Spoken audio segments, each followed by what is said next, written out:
Thanks very much, Cathaoirleach. And given the fact that we weren't sitting last week, there's a number of issues that I'd like to raise on behalf of our group.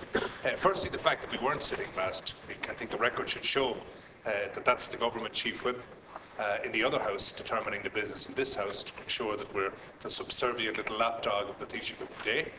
And I think that it's unfortunate, given the amount of business that could have been discussed in terms of private members' bills, the number of things on the order paper that we could have done. But it seems for an inexplicable reason, which I'm sure is no fault of the leader, or indeed members on the government side of the Shannon, but rather their masters in the Dáil. Can I start, Cathaoirleach, by asking the leader if he would agree with me that we would welcome the fact that finally, after 2 years of calls from this side of the House and indeed the opposition in the other House, that the Taoiseach has conceded that there is an issue with discretionary medical cards. I think finally he's beginning to listen to his own backbenchers. Certainly he hasn't listened to us over the last 2 years when we've highlighted day after day, week after week, month after month, the individual cases that we've all come across of blind people, of people with cancer, of people with long-term illness, of people with multiple sclerosis, of people with a wide variety of illnesses who are coldly and callously being stripped of their discretionary medical cards in a very inhumane way. In the other House yesterday, many examples of this were given. You have all got examples yourselves in your respective counties, in your respective constituencies. It is time something is done on this. And I would like to propose an amendment to the order of business that Minister James Riley come to the House and highlight in detail for us what is going to be done to help these families.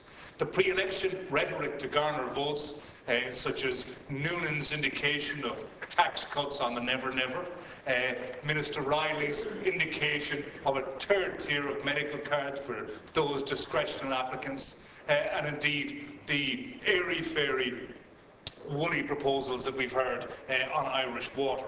We don't want those kinds of details or empty promises. What we need is the absolute detail that's going to answer the question for the blind person whose home I was in last night, who expressed their fear that their review is going to take them off their discretionary medical card.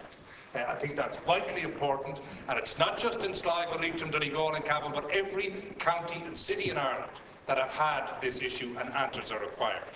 Secondly, can I raise the issue of Irish water?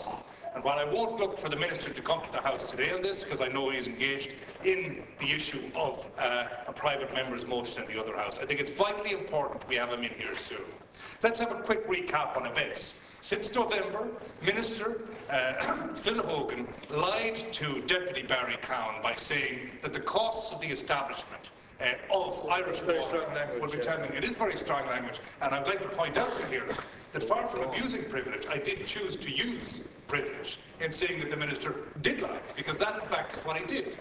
In November 2010, there is no intention of that being Senator MacSharry, that's completely out of order. No, it's not. It's not. And if you will indulge me, Cathaoirleach, what I would say is, if you'd like to go back to the individual debate of November last, in the no, it won't be withdrawn. That is not withdrawn. No, it won't be. I think that should be withdrawn. It's completely out of order. It's unparliamentary language and it's if I could continue. You shouldn't be allowed to continue. If I could continue, well, you're the leader, but not the Cathaoirleach quite yet. No, I agree. I agree. It's completely out of order. It's completely out of order. Now, if I could continue. If I could continue. You shouldn't be allowed to continue. The Minister lied to Deputy Barry Cowan last November, and here was the untruth, porky pie, lie, or whatever way you want to put it there.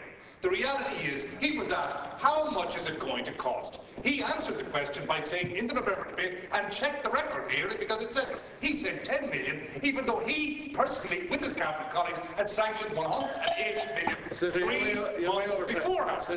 Now, in addition, can I say, we had a whole week off last week, but that wasn't now we're doing on this side of the House, and there are some points that the people tell us on the doorstep they want paid, and one of them is, how much is this thing going to cost? Last evening we had the same Minister Hogan saying it was going to cost up to €450 for a family to pay each year.